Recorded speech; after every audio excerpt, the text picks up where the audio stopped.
From Lagos, the nation's commercial capital, this is the news at 10, live from Channels Television. Reporting tonight, Sulaiman Aledo.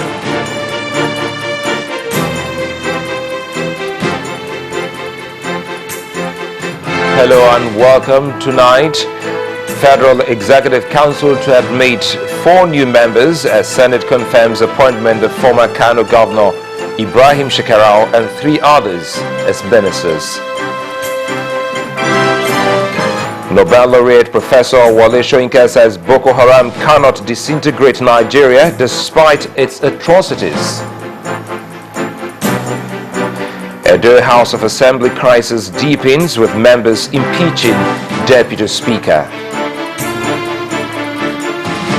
And health ministers from 11 African countries converge on Accra in Ghana to discuss the worsening Ebola spread.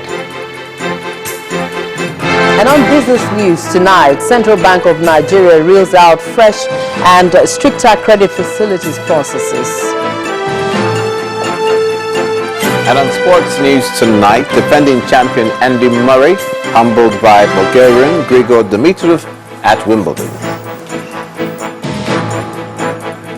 I'm Gloria Umezuke, and from Abuja, federal government denies hike in tariff on imported vehicles, says there is nothing like 70% import duties.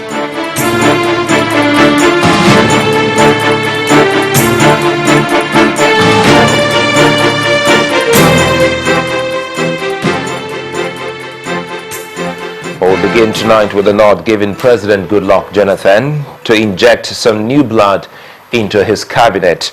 The Senate today confirmed the former governor of Kano State, Ibrahim Shekarau, and 3 others as ministers.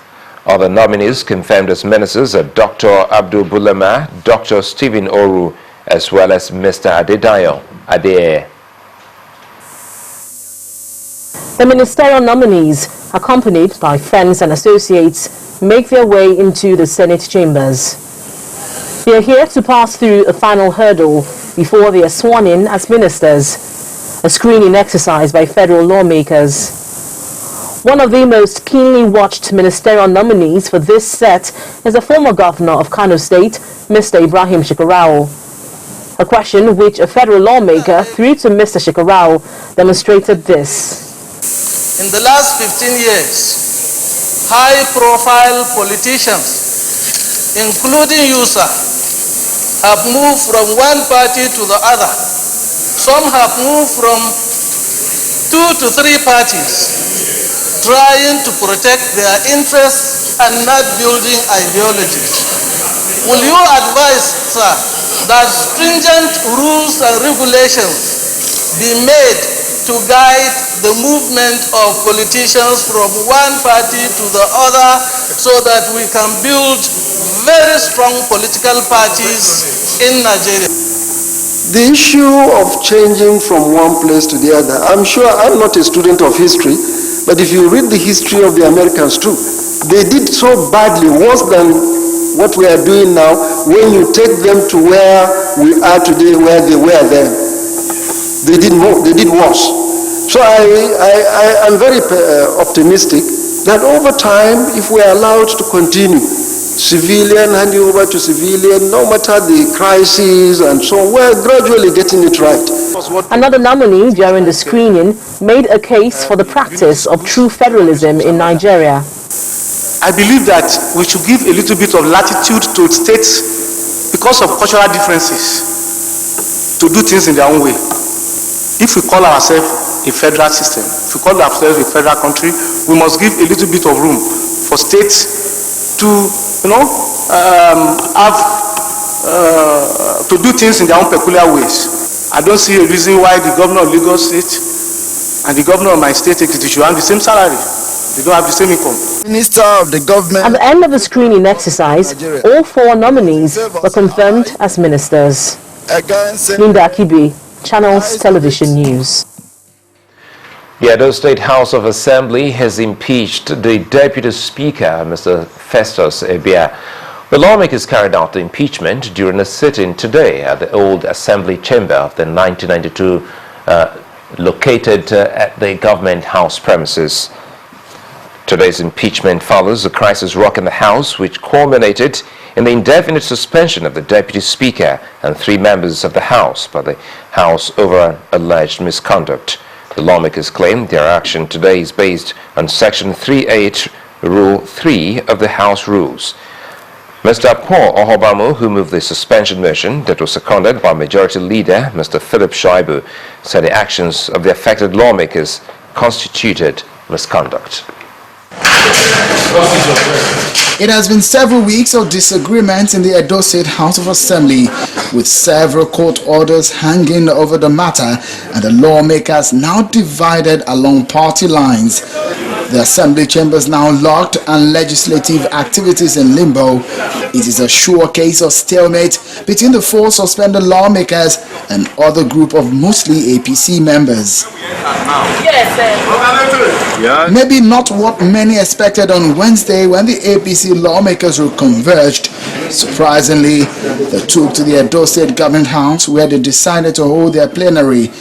Perhaps all they needed apart from the usual venue are here, except few faces absent. The agenda of the day is centered on the Deputy Speaker of the House, Honorable Festus Ebia. Here, about 15 of the lawmakers moved to impeach him.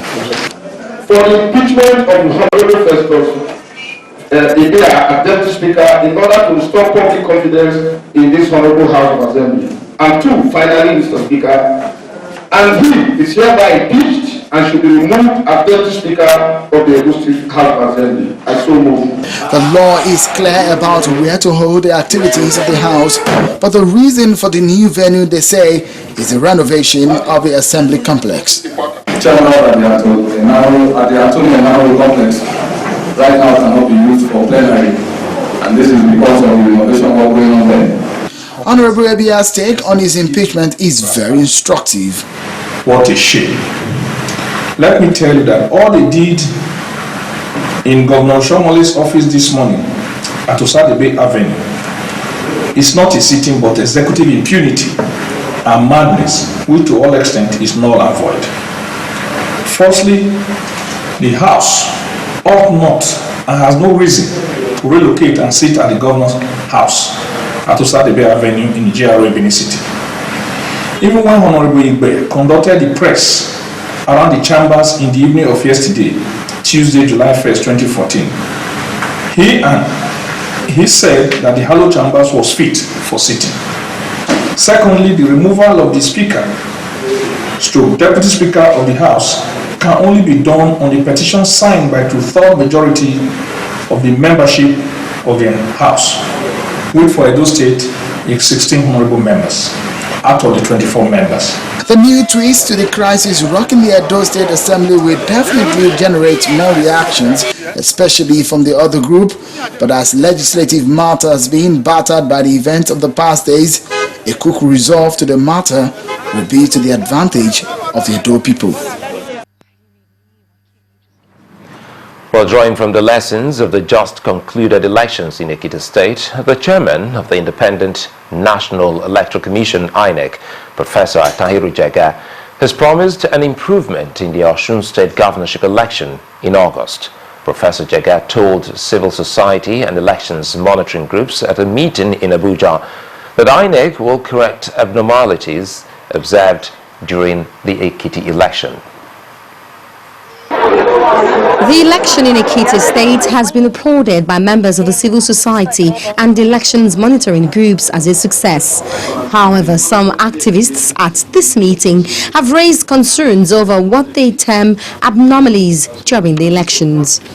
Their major complaint was on the presence of heavily armed security men at the elections, which according to them discouraged some electorates from coming out to exercise their franchise.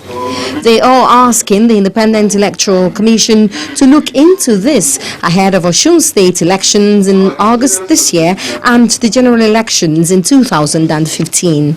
We want to see less militarization of the polling units so that people are not scared away from going to the polling units. As much as we want to see security presence in the polling units, we also want such that they don't scare people away from the polling units. There should be a way that INEC should be able to coordinate with the security officials. Even if they are there, their presence is not supposed to be felt in a manner that as if a war was going to break out. The chairman of the Independent National Electoral Commission, Professor Atahiru Jega, attributed the few cases of harassment by the security operatives during the elections to overzealousness of some security personnel. He promised to improve on the conduct of security officers ahead of Osun State and 2015. We have been engaging the security agencies before each election, emphasizing that properly accredited observers must be allowed to observe the collation. So if it happened, really it was an irregularity, we need to know about it so that we can also use specific instances to convey information. Members of the civil society groups advised INEC to consolidate on the successes of the Ekiti state elections, improve on its lapses, and make future elections in Nigeria better. In part 2, after the break, Nobel laureate Professor Wale Soyinka condemns Boko Haram activities in the country. Do stay with us.